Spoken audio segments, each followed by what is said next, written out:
कृष्ण भगवान की 8 पटरानियों में से सत्यभामा रानी जो थी वे बहुत ज़्यादा सुंदर थी और बहुत ज़्यादा ही आकर्षक भी थी। और वह अपने साथ दहेज में एक समंतक मणि भी लेकर आई थी जो कि हर रोज़ 40 मन सोना देती थी। इस बात का सत्यभामा को थोड़ा सा अहंकार था। वह महल में किसी के साथ अच्छा व्यवहार नहीं करती थी और किसी से प्रेम से बोलती भी नहीं थी।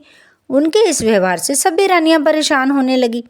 एक बार जब श्री कृष्ण को इस बात का आभास हुआ तो प्रभु श्री कृष्ण ने नारद के साथ मिलकर एक लीला रची।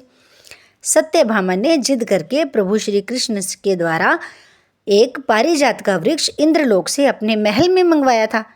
बस इसी बात की जीत की खुशी के लिए उन्होंने एक यज्ञ रचा और यज्ञ की पूजा करने के लिए उन्होंने नारद ऋषि को बुलाया। नारद ऋषि ने कहा कि मैं यज्ञ कर दूंगा, लेकिन देवी पहले आप ये बताइए कि मुझे आप दक्षिणा में क्या देंगी। सत्यभामा ने मुस्कुरा करके उत्तर दिया कि प्रभु, हे देवऋषि नारद, आप दक्षिणा में क्या लेना चाहोगे। नारद जी ने कहा, मैं तो भाई वही चीज़ लूँगा जो आपको सबसे ज़्यादा प्रिय होगी। सत्यभामा ने मुस्कुराते हुए कहा, सबसे ज़्यादा प्रिय तो मुझे मेरे द्वारकाधीश है।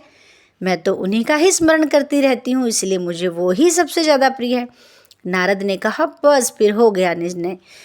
मुझे तो अब दान में, दक्षिणा में अब प्रभु श्री कृष्ण ही चाहिए। सत्यभामा चौंक गई और बोली, जिसके प्रेम पाने के लिए मैं यह यज्ञ कर रही हूँ उसे कैसे दान कर सकती हूँ। मैं तो इनका दान कदापि नहीं करूँगी। यदि मैंने इनका दान किया तो मेरे तो प्राण ही निकल जाएंगे।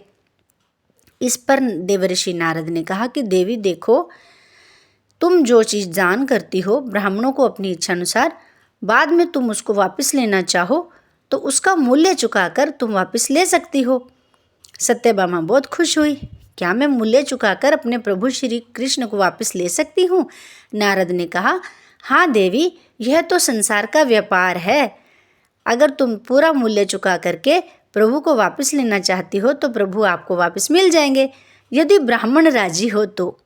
सत्यभामा ने कहा, फिर तो ठीक है, मैं प्रभु का दान अभी कर देती हूँ।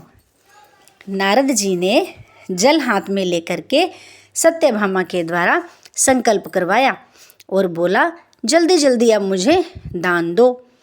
सत्यभामा ने जल्दी से अपना नाम, गोत्र वगैरह बोल करके प्रभु श्री कृष्ण का दान कर दिया और नारद जी को सौंप दिया। अब नारद जी का मन बदल गया और नारद जी बोले कि हे देवी, अब तो